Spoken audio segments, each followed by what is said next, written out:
নির্বাচনে তৃণমূল কংগ্রেসকে 29টা আসনে জিতিয়ে দিয়েছেন। বিজেপির 18টা আসন ছিল। অহংকারের কারণে, বাংলার মানুষকে বঞ্চিত করার কারণে, লাঞ্ছিত করার কারণে, নিপীড়িত, অত্যাচারিত, শোষিত করার কারণে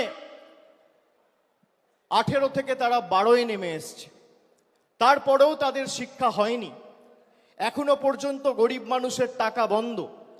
আমরা 2024 সালে নির্বাচন লড়ার সময় বলেছিলাম যে আমরা 3 মাস 4 মাস অপেক্ষা করব, তারপরও যদি গরিব মানুষের আবাসের টাকা কেন্দ্রের সরকার না দেয়, তাদের টাকায় আমরা বেঁচে থাকি না, তাদের দয়া দাক্ষিণ্যে বাংলার মানুষ থাকে না।